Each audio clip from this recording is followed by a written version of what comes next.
Boa noite, irmãos. Desde já agradeço a direção de culto, agradeço os meninos do louvor, uma bênção para a glória de Deus. Agradeço também a cada irmão, nossos visitantes. Hoje a irmã Priscila está nos visitando, filha do irmão Márcio e da irmã Márcia. Eu acho que alguns irmãos se lembram dela, aquela palestra que teve das mulheres.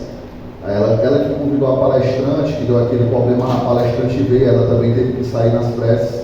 Mas essa moça bonita aqui é a Priscila, filha do Márcio também, e da Márcia. Seja bem-vindo aqui no nosso meio. Irmãos, vamos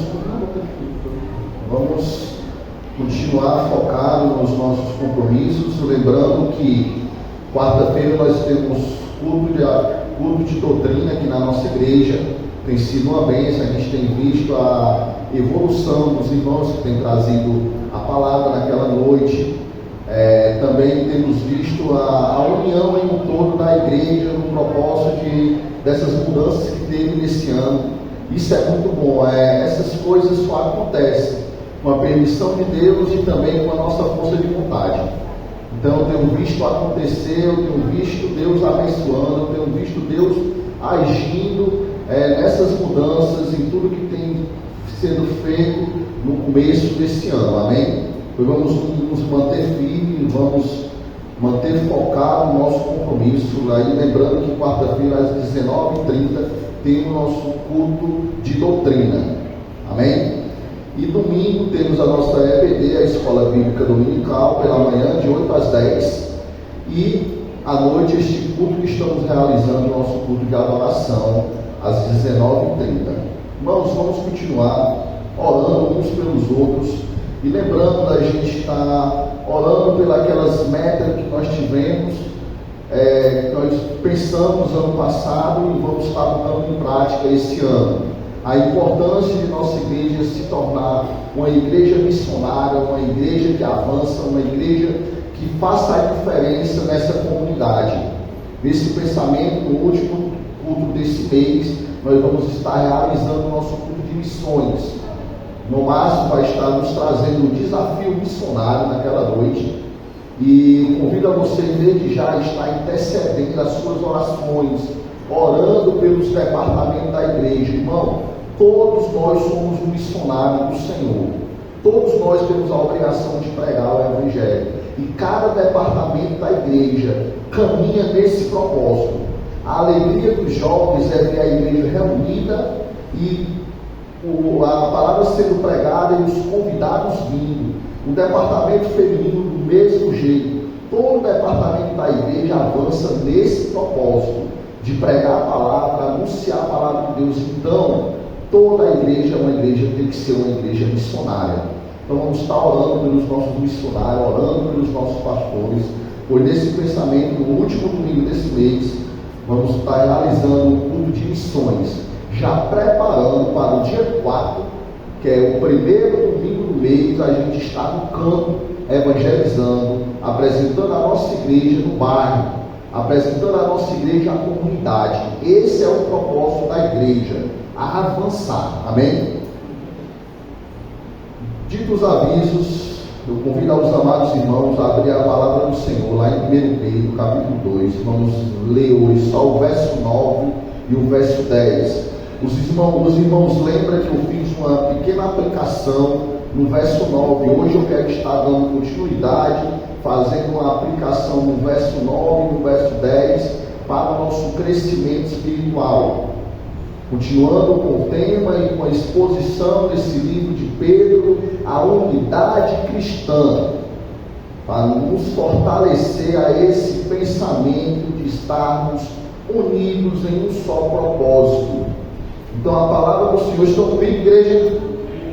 A palavra do Senhor nos diz assim: vocês, porém, são geração eleita, sacerdócio real, nação santa, povo de propriedade exclusiva de Deus, a fim de proclamar as virtudes daquele que o chamou das trevas para a sua maravilhosa luz. Antes, vocês nem eram povo, mas agora são povo de Deus. Antes não tinha alcançado misericórdia, mas agora alcançarão misericórdia. Ó Deus amado, Pai querido, abre, ó Deus, a nossa mente para entender a tua santa palavra. Diante de nós nos revela, ó Deus, nos revela, ó Deus, o que tu quer falar ao nosso coração. Que não venha ser eu, ó Pai, mas sim o teu Espírito Santo. Abre, ó Deus, um leque maior para a tua igreja te conhecer e aprender de ti. É o que nós te pedimos em nome do teu Filho amado, Cristo Jesus. Amém. Irmãos, no verso 9 do capítulo 2, Pedro nos fala que nós somos uma geração eleita.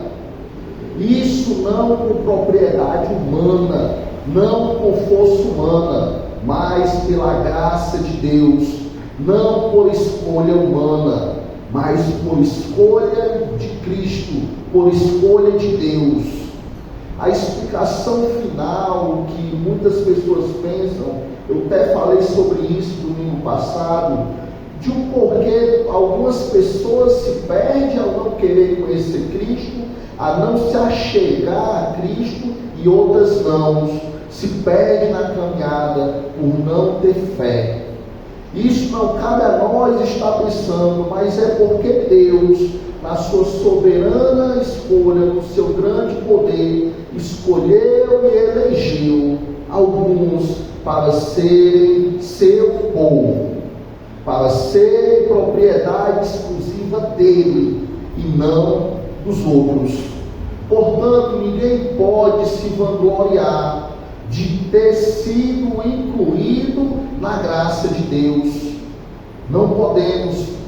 Essa semana uma irmã postou, acho que foi até no nosso grupo, se não me falha a memória, que melhor do que ter o seu nome estampado na calçada da fama é ter o seu nome escrito no livro da vida. Glória a Deus nas alturas. Portanto, ninguém pode se vangloriar de ter alcançado os seus objetivos humanos nesse mundo, que tudo isso vai passar. Agora se alegre por Deus ter te escolhido, na sua soberania, na sua graça, e ter escrito o seu nome no livro da vida.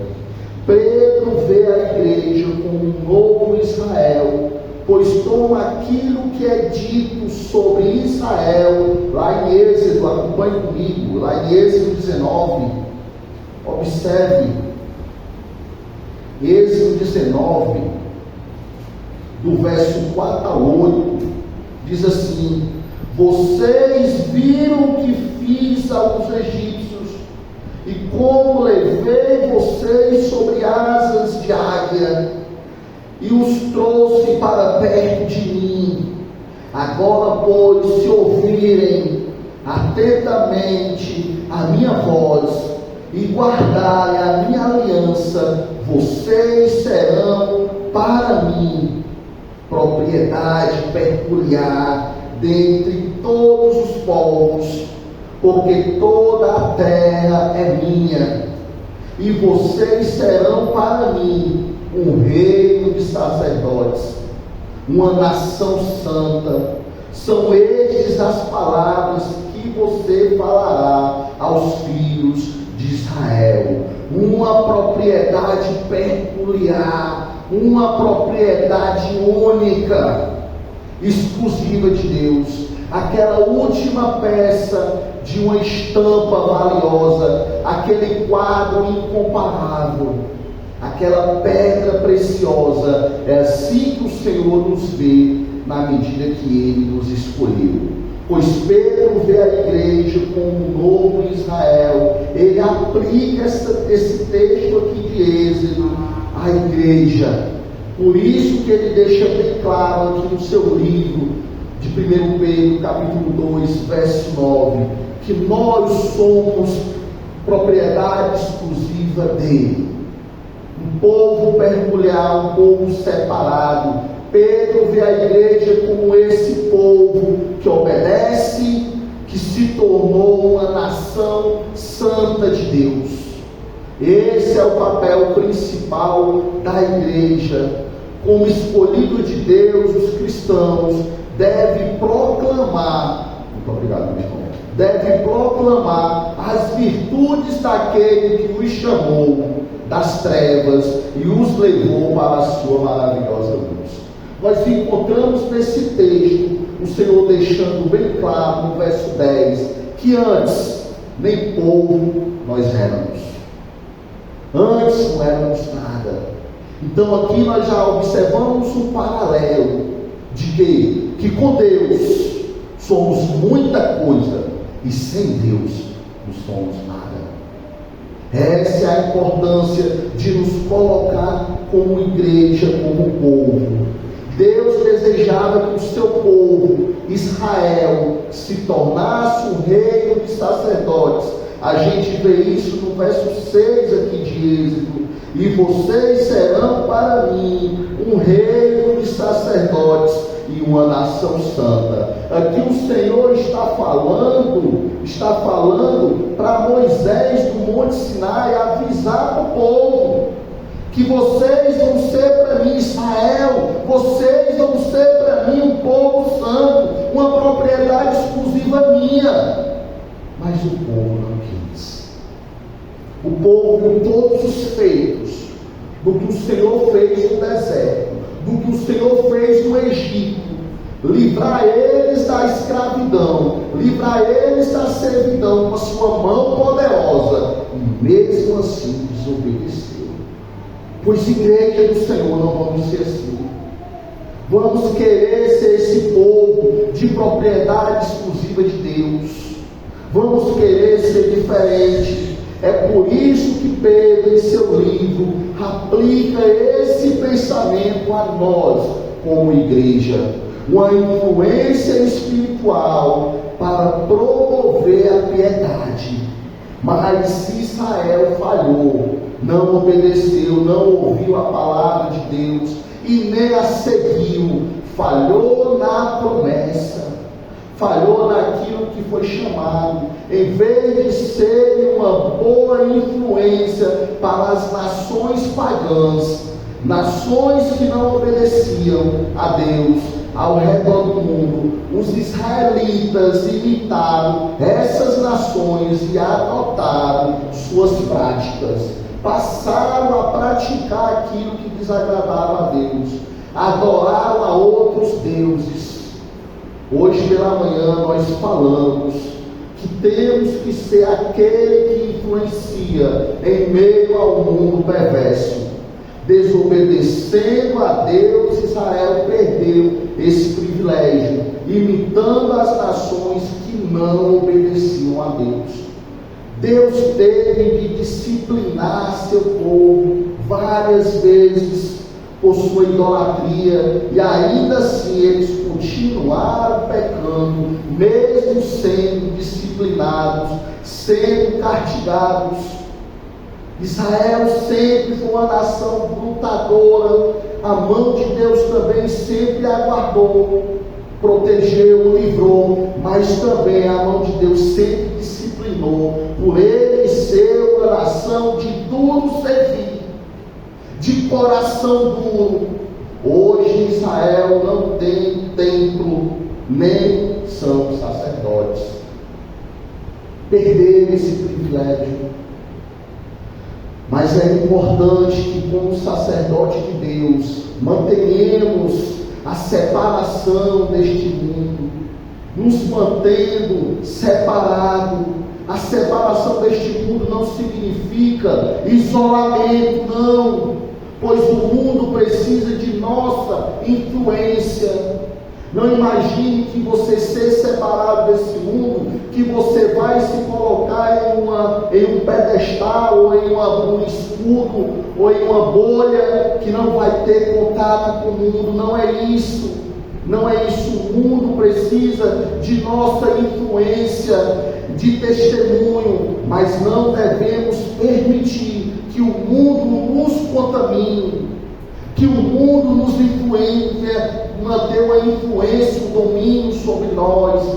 Nós é que temos que transformar as coisas desse mundo à imagem de Deus, com o nosso testemunho, com o anúncio da palavra, pregando o Evangelho. Não podemos deixar que a nossa vida seja transformada com os padrões desse mundo. Temos que ter essa noção que nós somos mais que vencedores em Cristo Jesus. O mundo não tem que ter influência sobre nós. Pelo contrário, devemos ser transformadores. Devemos ser aqueles que influenciam para as coisas de Deus. Tem que pesar em nossa vida essa responsabilidade. Não permitir, irmãos, e isso começa com os simples não. No momento que você está se preparando para vir adorar a Deus, sempre vai aparecer alguém para tentar tirar o teu foco. Aí chegar na hora, mulher, vamos para o shopping, estou precisando comprar isso, vamos mais eu. Vixe, mas eu estou me ajeitando para ir. Não, a gente vem logo, não caia nessa. Ah, mas está faltando 2 horas ainda para o culto. É esse tipo de coisa que aparece. Aprenda a dizer não. Não, vamos fazer o seguinte, vamos mais eu para o culto, amanhã nós vamos para o shopping. A gente que tem que ter esse domínio de influenciar. E se eu estou dando um exemplo aqui, chulei, nada. Porque eu estou falando de algo muito maior. É em um emprego, é no seu testemunho, é naquele exemplo. Irmãos, eu fico feliz quando lá no meu trabalho, que é um ambiente que pessoas de todas espécies passam por ali. Pessoas que não bebem, pessoas que bebem. É um restaurante que tem a parte de balada.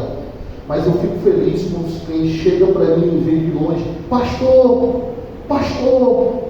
Eles sabem que eu sou crente em Cristo Jesus. Não pelo título de pastor. Quando não era pastor, era irmão. Antes deles saber que eu era pastor, era irmão. Ó irmão, ó irmão. Vocês estão entendendo? É você ter um posicionamento maior do que simplesmente uma influência de dizer um não.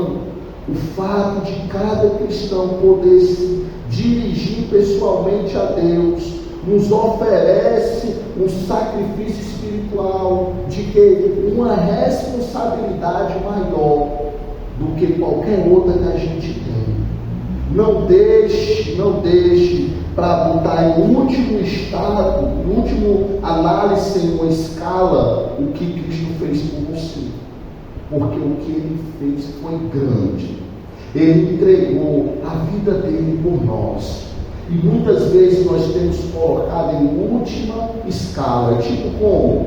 Quem é você? Ah, eu sou Adriano, filho de Ana e de Osmar, irmão de Lidiane e Andréia, casado hoje com Andiene, pai de 3 filhos. E o que mais? Ah, trabalho no maior restaurante que tem de Fortaleza. Aí por último eu digo: ah, eu sou crente. Em última escala, não. Tem que ser o primeiro. Quem é você? Eu sou Adriano, servo de Cristo Jesus, filho do Osmar, filho da Ana. É Cristo em primeiro lugar, até em uma escala que tu coloca em tua vida. Somos crentes em Cristo Jesus, porque Ele nos comprou com o seu sangue. Deus nos comprou com o sangue do seu Filho. Então nós temos que ter isso em mente. Separação do mundo não é isolamento, é um contato sem contaminação. É um contato sem contaminação. Então nós temos uma responsabilidade muito grande no momento que nos achegamos a Deus em oração e depositamos nele a nossa confiança.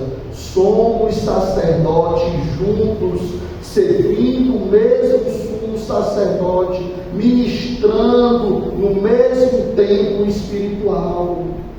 Então não tem uma diferença de um bom testemunho entre o pastor e o levita, entre quem faz a direção de culto e quem recebe lá na portaria. Somos sacerdotes do mesmo sumo sacerdote, do sacerdote maior. Uma visão que o mundo tem é esperar que o pastor que envergonhe. Não. No exato momento que nós pecamos, Não importa que seja o pastor, que seja o irmãozinho que está só sentado no banco. Pecado é desobediência contra Deus. Acabou-se. Então não ache que quem tem que estar de pé sempre é aqueles que estão ministrando. Não, somos todos nós. Somos todos nós. O fato de haver somente um sumo sacerdote e mediador celestial, que é Cristo Jesus, é para nos unir em um só propósito de adoração a Ele. Nós não estamos em torno de nós mesmos, mas em torno dele. Ele que é o centro disso tudo. Ele que é o dono disso tudo. É preciso prosseguir na caminhada pessoal com Deus, mas não nos custa estar fazendo uma análise de nós mesmos em Cristo Jesus. Muitas vezes se torna mais fácil a gente analisar a vida do outro do que a nossa própria vida. É muito fácil olharmos para a vestimenta de quem está do nosso lado do que olhar para a nossa. Quando eu falo vestimenta, não é só esse pano aqui não, é de uma vestimenta espiritual.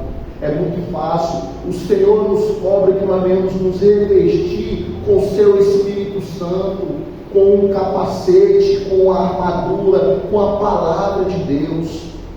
E muitas vezes nós olhamos se esses irmãos que estão do nosso lado estão com essa armadura, e nós. Então temos que olhar para nós como Cristo Jesus. É preciso prosseguir nessa caminhada, olhando para Cristo e analisando a cada dia como nós estamos.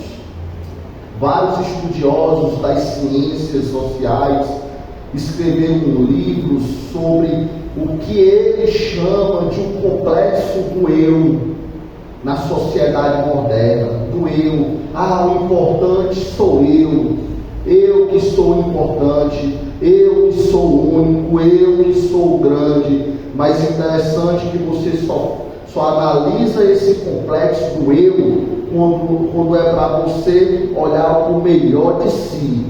Mas quando é para você acusar você mesmo das suas falhas, você olha para o outro. Você esquece do eu. A ênfase de hoje é sobre a necessidade de cuidar de si mesmo e não dos outros, esquecendo dos outros, eu tenho observado que essa mesma atitude infiltra-se na igreja hoje. Hoje tem muitas pessoas que não estão preocupadas com o irmão, de orar pelo irmão, de cuidar, de zelar pelos outros, mas sim de si mesmo. Estou dizendo para você que eu visitei uma igreja, falei isso no ano passado, que um irmão chegou para mim, eu tinha sentado sempre senta assim na frente, o irmão chegou para mim e disse: ei, tu está sentado no meu canto, se levanta aí. Cheio de canto na cadeira, eu falei sobre isso. Será que ele estava preocupado comigo? Se eu estava meio confortado, se eu estava... Não, eu estava preocupado com ele. Ele não teve aquele cuidado de que a igreja está lotada. Aí você vê que chegou um visitante, você se levantar e ceder um lugar para ele. Isso é grandioso, meu irmão. Isso é grandioso. Eu, a exercer a organização da igreja, uma igreja grande que a gente estava servindo a Deus, aí em um aniversário a igreja lota mais do que o previsto. Aí eu cheguei com um irmão antigo lá da igreja e disse: irmão, tem 2 casal ali, tem como você ceder o lugar dos seus filhos? Era 4 pessoas, era ele, a esposa e os 2 filhos. Ele olhou para mim e disse assim: é tiro, irmão, não vou me levantar daqui não. Na época que o pastor fez como foi que ele falou, meu Deus? Na época que o pastor fez a organização para comprar essas cadeiras, nós cada um pagou por essas 4 cadeiras aqui. Quando fez a campanha para comprar as cadeiras, eu não vou me levantar não. Rapaz, aquilo ali foi meio que ele ter dado uma tapa na minha cara. Eu olhei assim, eu não. Aí eu fui procurar outro irmão para ceder a cadeira. Porque lá na igreja, quando a gente foi para trocar as cadeiras da igreja, a gente deu a ideia de cada irmão, cada pessoa comprar a sua, para sair mais barato para a igreja. Aí ele lembrou logo disso, que ele tinha pagado pelas cadeiras. Você acredita nisso? Meus irmãos, então, A ênfase de hoje, a ênfase maior de hoje é você estar achando que está cuidando de si mesmo. Eu sou o melhor. Isso tem sido infiltrado dentro das igrejas. Muitos livros, sermões, concentram-se na experiência pessoal em prol do ministério. Não pensa nos outros, em um corpo como um todo, um corpo só, um pensamento só. Sem dúvida, os indivíduos devem cuidar de si mesmos, mas no exato momento que ele se preocupa com o seu irmão, ele está cuidando de si. No exato momento que você se preocupa se seu irmão está bem, você está cuidando de si. Por quê? Porque nós somos um corpo só. Servimos a um único Deus, estamos unidos. Essa é uma maneira de unidade cristã. Isso aqui não acontece só comigo, não acontece só comigo ou com quem está dirigindo ou tocando. Eu achei muito interessante que no dia que o Pedro precisou faltar, aí nós ficamos sem alguém para tocar o violão. Aí o Thiago disse assim: pastor, aí fica ruim de ter o ensaio porque só a bateria não tem como, entendeu? E do mesmo jeito é o Pedro, ele vai perceber que quando não tiver a bateria e fazendo um arranjo só no violão é diferente, não é do mesmo jeito. Então nós nos completamos em unidade, porque servimos ao único Deus. É preciso ter esse pensamento, equilíbrio espiritual na vida cristã. E esse equilíbrio, ele resume uma única palavra: maturidade. Maturidade espiritual. A unidade não elimina a diversidade. Os filhos em uma família não são todos iguais, como a gente imaginamos que ia ser. A Iana, no caso, quando ela era mais nova, muito calma, muito tranquila, a gente levava ela para a igreja, assistia um culto com excelência. Já o Lucas, se eu deixasse, ele amarrava até os irmãos. E foi do mesmo pai, da mesma mãe. Eu questionava muito esse ambiente, pelo amor de Deus, o que foi que esse menino puxou? Entendeu? Você está trocando ele na maternidade, aí eu fui ver os olhinhos, né? Não tinha como ter trocado, não, era os olhos do pai dele. Entendeu? Meus irmãos são diferentes, não é assim, Márcia? A Márcia tem dois, é diferente, é diferente. Então os filhos em uma família não são iguais, como também as pedras de um edifício não são todas idênticas, não, então são diferentes. Aliás, a diversidade, ela nos oferece uma beleza, uma riqueza em uma família ou um edifício muito bonito.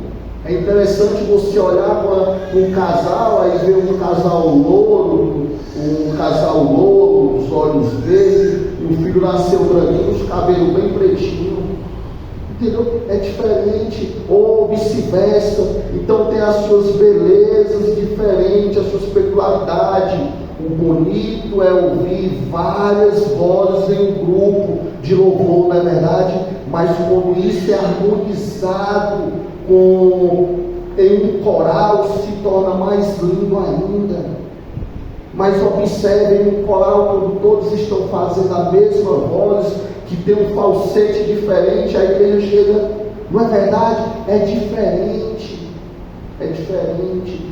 tudo é para a glória de Deus. Os cristãos podem discordar em algumas coisas e assim se entender. Todos os prazeres em um só pensamento, em uma só fé, tem que ser para Cristo.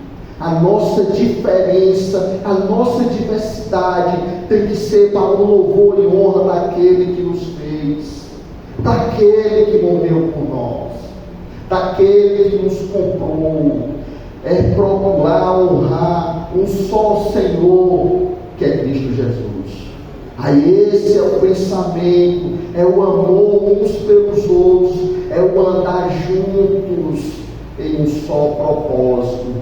Deus pode nos chamar para os ministérios diferentes, ou usar métodos diferentes, mas ainda assim é possível amar uns aos outros e procurar apresentar um testemunho harmonioso ao mundo. um testemunho unido. Uma igreja unida apresenta um Cristo grande. Uma igreja desunida apresenta um Cristo pequeno. E o nosso Cristo, Ele é grande. Ele é grande. Afinal, um dia, todos estaremos juntos no céu. De modo que pode ser uma boa ideia, ao pensar nisso, é nós aprendermos a amar uns aos outros aqui na terra, para lá usufruir de um amor maior de Deus por nós. Agostinho disse algo bem interessante, abre aspas, nas coisas essenciais, unidade, nas coisas secundárias, liberdade, em todas as coisas, caridade em Cristo em nossa vida. Entender a grandeza disso? Então sempre vamos passar por isso, mas o foco maior é Cristo em nossa vida. Nas coisas essenciais, sempre vamos ter pensamentos diferentes. Sempre na unidade, sempre vamos ter pensamentos diferentes e vamos nos manter unidos. E nas coisas secundárias, cada um vai procurar atingir o seu objetivo, mas em todas as coisas é caridade, que é fazer o bem ao outro, depositar o teu amor, mostrando o teu amor ao outro, e uma vida em todo é Cristo. Ele é o centro, Ele é o autor e consumador de nossa fé. Irmãos, nesse pensamento, eu quero estar trabalhando um ponto aqui no verso 9 e 10, nos deixa bem claro que somos cidadãos da mesma nação. A descrição da igreja neste versículo é paralela à descrição que Deus faz de Israel em Êxodo 19, como nós lemos. Mas também essa mesma descrição que Pedro usou aqui para nos estabelecer essa unidade em Cristo é trabalhado lá em Deuteronômio. Abre sua Bíblia, você observar isso. Deuteronômio capítulo 7. Vamos ler do verso 6 ao 11. Que nos diz assim, ó, a mesma colocação.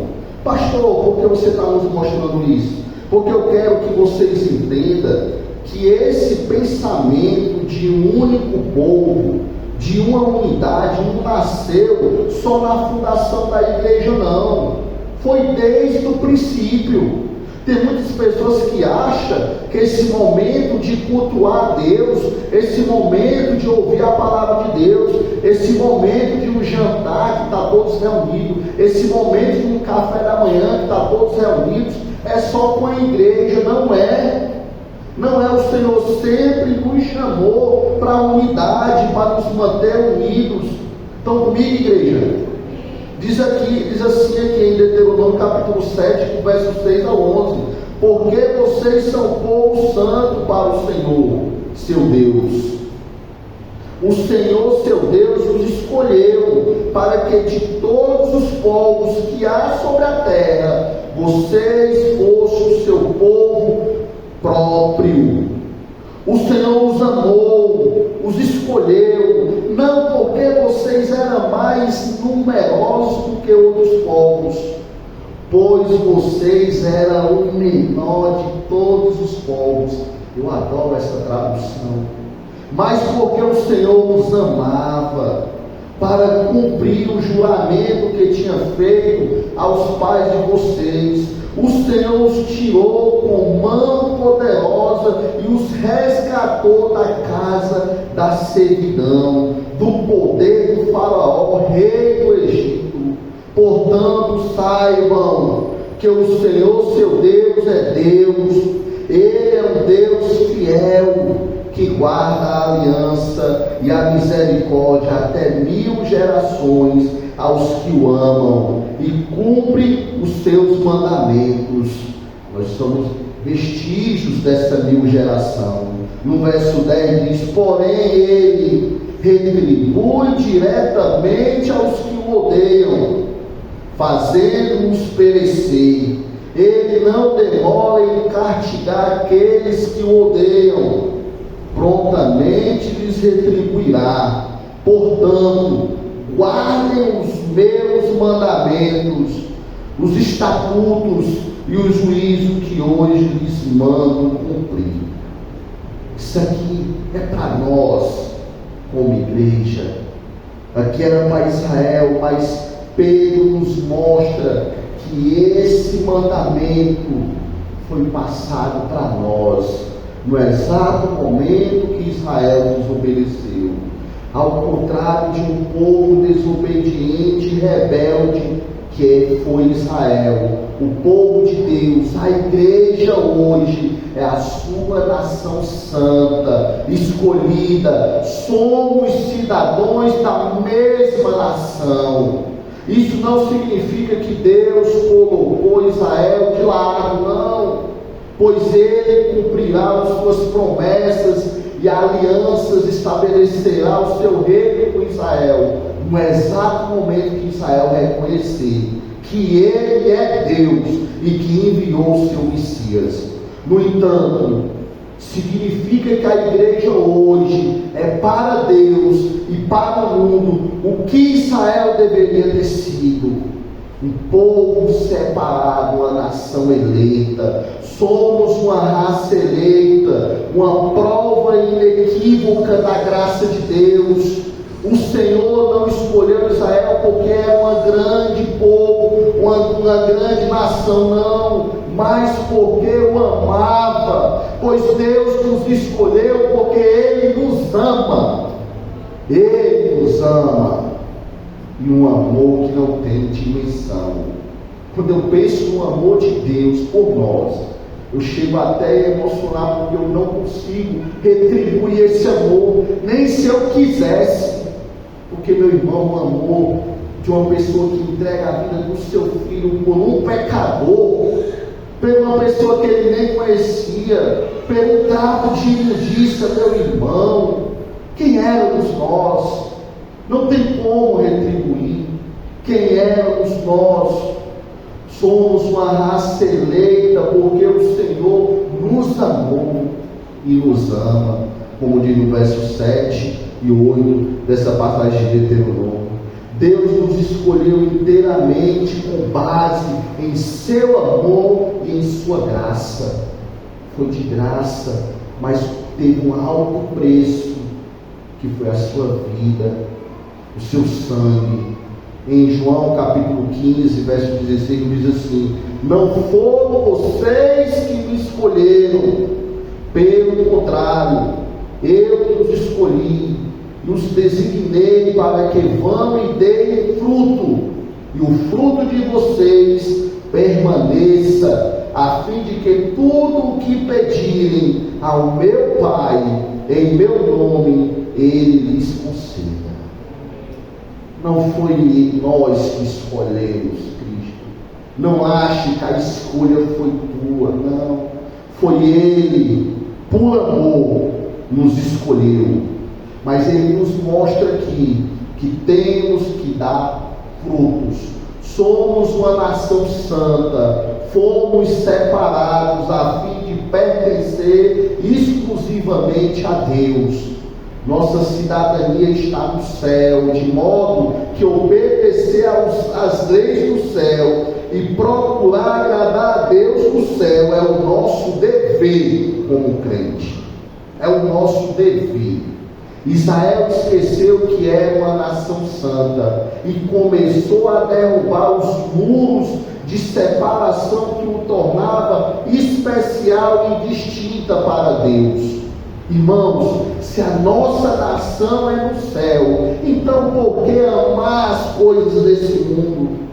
Temos que amar as coisas de Deus, amar os irmãos, amar a igreja, amar a sua palavra, amar a Deus acima de tudo. Uma coisa que sempre me chamou muita atenção é a maneira que os americanos são vibradores quando fala de sua nação. Eu estava assistindo um documentário sobre o 11 de setembro, aquele atentado que teve. Irmãos, quando eles começaram a filmar, era tanta da gente chorando quando viram aquele primeiro avião atingir a primeira torre. Era tanta gente chorando, caindo ao chão. Aí eu pensei assim, mas eu acho que essa pessoa que está caindo aí, desmaiando, é porque tem parentes lá dentro daquele prédio. Mas não era isso. Não era isso. O ataque ali não era só o prédio, não, era uma nação. Vocês conseguem entender? Há uma nação, pessoas chorando, rasgando suas roupas. Derrubar outra torre, derrubar aquele desespero. Não é, ele estava longe, tinha pessoas que estavam longe de tudo acontecer de longe. Mas é porque o ataque é uma nação. Então, quando alguém ataca a igreja, e está atacando você, porque nós somos cidadãos do céu. Então nós temos que dar um bom testemunho, andar unidos em Cristo, para ninguém estar falando mal de crente. Temos que ser cumpridor dos nossos compromissos. Se comprou, paga. Se está devendo, paga. Se falou uma palavra que vai fazer, faça. Não deixe que ninguém diga assim, olha, passou já 7 dias aqui e o Adriano não veio me pagar. E é porque é crente. Vocês estão entendendo? E é porque é crente. Temos que amar a nação de qual nós somos. Somos da nação dos céus, de Cristo Jesus. Então temos que querer dar esse bom testemunho. Israel, ela perdeu essa nação. Deus ordenou que os israelitas fizessem diferença entre o mundo, o santo e o profano, entre o imundo e o limpo, mas eles ignoraram a diferença e desobedeceram a Deus. Somos o povo de Deus quando não éramos salvos, pertencíamos a Satanás e ao mundo. Essa é a realidade. Por que eu digo a Satanás e ao mundo? Porque tem muita gente apegada às coisas do mundo. Esse mundo não é nosso. Nós vamos e ele vai ficar. O Senhor vai resgatar a sua igreja e ele vai ficar. Ao crer em Cristo, passamos a fazer parte do povo de Deus. Somos um povo de propriedade exclusiva de Deus, pois Ele nos comprou com o sangue do seu próprio Filho. Todos esses privilégios são acompanhados de uma grande responsabilidade: proclamar as virtudes de Deus aos perdidos. Essa é a nossa responsabilidade, proclamar. E aqui eu quero estar rapidamente para encerrar fazendo uma única aplicação em cima desse pensamento de proclamar. Irmãos, o verbo traduzido por proclamar significa anunciar, promover. Uma vez que o mundo se encontra em trevas, as pessoas não conhecem os atributos excelentes de Deus, mas devem ser capazes de observar tais virtudes em nossa vida, na vida do crente. Então, no exato momento que nós somos de Cristo, uma nação santa, um povo peculiar de Deus, um povo separado, então esse proclamar é através da nossa vida, do nosso testemunho. Um bom dia já mostra que nós somos diferentes. Um bom dia. Muitas vezes aquela pessoa de coração duro, cara fechada, aí vem aquela pessoa que acabou de passar pelo ADR lá com a sua esposa, uma briga grande com o seu marido, quebrou um pau na casa. Aí o cara disse, não, vou lá para a calçada, aí estava sentado na calçada já pensando besteira. Aí lá vem um crente. Aí ele passa e diz assim, bom dia. Aquele bom dia faz tão bem, você não tem noção. Às vezes aquela pessoa está pensando em tirar a sua própria vida. E aquele bom dia, que Deus te abençoe, é diferente. Então nós proclamamos a virtude de Deus em nossa vida com o nosso bom testemunho. Mas tu é crente, aí já vem com aquela cara que parece que um monte de abelha te ferrou. Indignado de quê? Que ninguém sabe, que ninguém tem a ver com a tua indignação. Aí tu passa com aquela cara fechada, com raiva do mundo. Tu está proclamando o que, meu irmão? Tu está proclamando o que? Deus é amor, Deus é alegria, Deus é carinho. Então essas virtudes têm que ser vistas em nossa vida como crente.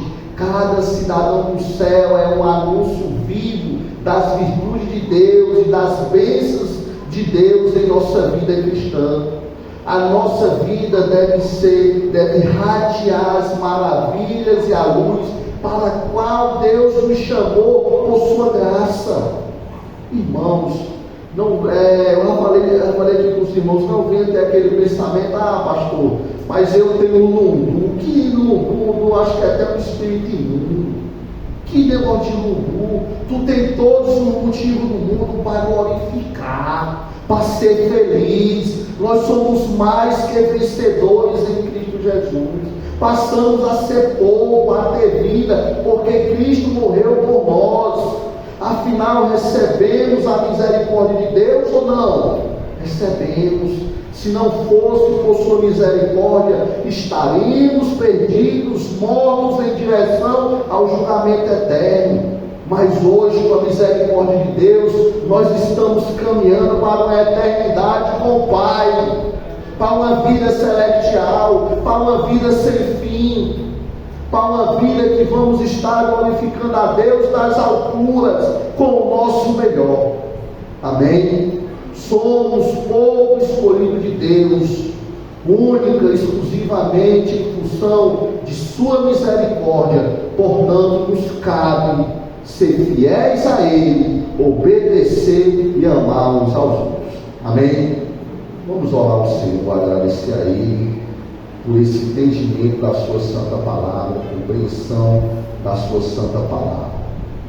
Ó Deus amado, Pai bendito, muito obrigado, ó Deus, pela tua palavra em nossa vida, por compreender, ó Deus, o teu amor, o teu imenso amor, por entender, ó Deus, que somos uma nação santa, um povo de propriedade exclusiva tua, escolhido, ó Deus, pela tua graça e pelo teu amor. Ó Pai amado, abençoa cada irmão aqui presente, nos ensina, ó Deus, a te amar e te obedecer, e amar uns aos outros, nos une, ó Pai, nesse propósito. Nos leva para os nossos lares em paz. Ser com aqueles que ainda não te conhecem, dando a oportunidade de conhecer a tua palavra, de conhecer o teu amor. E também, ó Pai, ser com cada irmão que não puder estar aqui essa noite. E também, ó Deus, com as pessoas que vai estar ouvindo esse vídeo, ó Deus, que possa alcançar outras pessoas. E que a graça de nosso Senhor Jesus Cristo, o amor de Deus o Pai e a comunhão do Espírito Santo esteja sobre vocês, hoje e sempre. E a igreja do Senhor diz: amém. Amém. Boa noite a todos.